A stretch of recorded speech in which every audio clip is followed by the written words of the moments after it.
पारू पुढील प्रोममध्ये लग्नाच्या शेवटच्या क्षणी पारू सगळंच बदलते. ते कसं?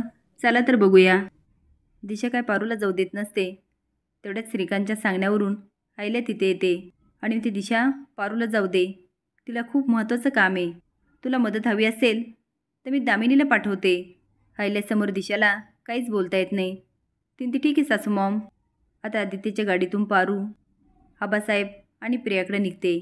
मीर बॅगमध्ये दिशाचे सगळे पुरावे घेत असतो. तेवढ्यात आदित्यचा फोन येतो. तो हा मीर कुठे आहेस तू? आणि हे बघ सगळे पुरावे व्यवस्थित घेऊन ये. मीर म्हणतो हो सर. हे काय? मी सगळेच पुरावे घेतले आणि आता तिकडेच येतोय. आदित्य म्हणतो ठीक आहे लवकर ये. आता पुरावे घेऊन मीर बाईकवरून निघतो.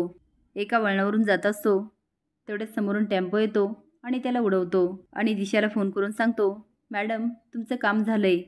आता पारूच्या गाडीचा पण एक गाडी पाठलाग करायला लागते. पण आरशातून हे बघते पारू आणि म्हणते दादा मला असं वाटतं आपला कुणीतरी पाठलाग करतंय. आता मी जे सांगते ना ते करा. अखेर लग्नाचा दिवस येतो आणि दिशा लग्नासाठी मस्त तयार होते. ते आता पारूला चिडवत म्हणते काय पारू नाही जमलं ना? आता तरी स्वतःची हार कबूल कर. आणि मोठ्याने हसायला लागते. पारू म्हणते अजून खेळ संपलेला नाही आहे. माझ्या किर्लोस्कर कुटुंबावर आणि माझ्या दिव्यावर वाकडी नजर टाकली आहेस तू. आता ही साधी भोळी वाटणारी पारू तुझ्यासारख्या दुर्जनाचा नाश करण्यासाठी दुर्गावतार पण घेऊ शकते. माझ्यातल्या शक्तीला आव्हान दिलंस तू. ती दिशाला ढकलत म्हणते आता तू बघच तुझा खरा चेहरा मी जगासमोर कसा आणते. आता वाईटाचा शेवट निश्चित आहे.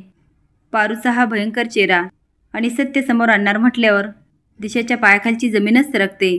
ती घाबरून आता पारूकडे बघायला लागते. पारूच्या सांगण्यावरून आदित्य आणि प्रीतम पण तयारच असतात आणि लग्नासाठी पारूने प्रियाला पण तयार केलेलं असतं. त्यामुळे होणार आता मोठा स्फोट. असेच नवीन अपडेट जाण्यासाठी लाईक आणि सबस्क्राईब करा. धन्यवाद.